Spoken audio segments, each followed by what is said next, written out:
Hi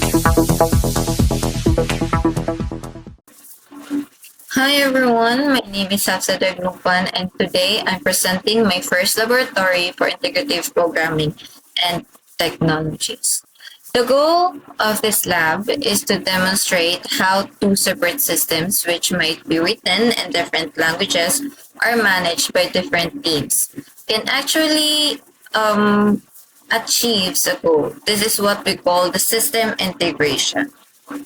For this project, I built two components, which is kani, si Subsystem A and Subsystem B. Subsystem A, the data provider, or think of this as a registrar database. It holds the raw data, the students' records, which is kani, si Angel Reyes, Jcarl Lamanilao, Hafsa Dagnupan, Harin Camino, and John Louis Galan. Na sila mga lahi-lahi nga courses na si Angel Reyes kay Integrative Programming, si Jcarl, Graphic Designer, si Hafsa kay Web Developer, or me, Web Developer, Harin Camino, Mobile App Developer, and Louis Galano is Integrative Programming. So, mo na ang mga raw data nga naa sa registrar. So, now this is the Subsystem B. This is the student dashboard. Its job is to take that raw data and make it readable and useful for the students. I've chosen this data integration model because in real-world system often share a common data format like JSON or XML. It allows both systems to stay decoupled, meaning I can change how Subsystem B looks without ever touching the code in Subsystem A. So, diri anak to pwede mo siya ma-change. If pwede siya. If passed ba or failed, or i-change ba na to ang categories niya. So, let's look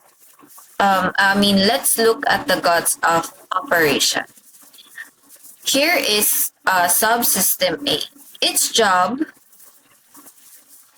is to organize student names and grades into a structured format called JSON. When I run this, it mimics a server pushing data out. For example, kani.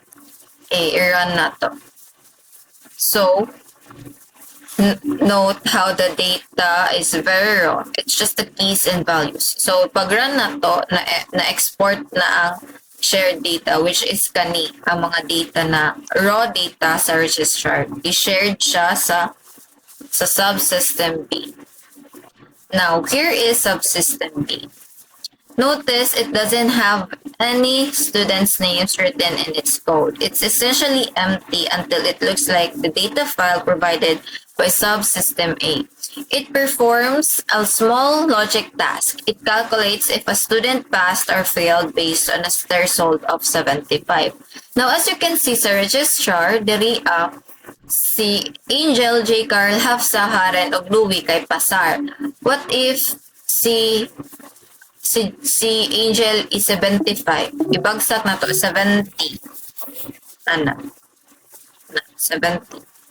So, ang reflection ani sa student portal is failed.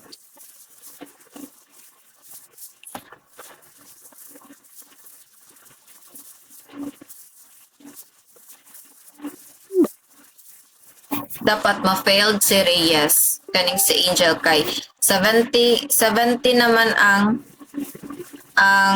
gibutang nato. Wala pa din nato siya nara. So, na-export na siya. So, dapat diri sa student portal, pag mag-run na ta, si Reyes, si Reyes, dapat failed na si Reyes kay 70 naman ang iyang grades. So, dara. And also, naghimo pud ko og very something na masabtan yun ninyo. So, naata diri ako ang gihimo. which is kani. So, na-change man na to ang grade ni Reyes, final grade to 70. So, ang remarks niya is failed. So, si Jcarl, half sa Harin og Louie, passed. So, ma-change siya gyapon na to ang sa diri if ang ibutang nato diri is satisfied. Pero dili na nato siya i-change kay klaro naman siya sa output na pag if ever si Registrar ang iyahang grade is i-change, mag-reflect gyapon siya kang students.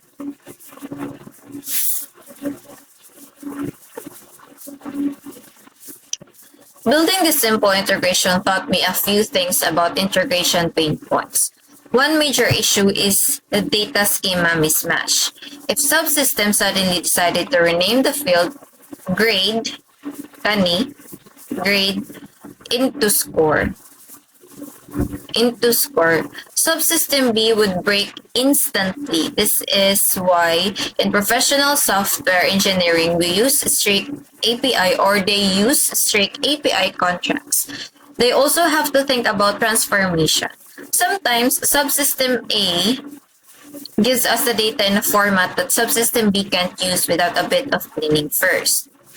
In real university or in a real-world application, the enrollment system which handles money and the learning management system like Canvas or Moodle are often totally different softwares.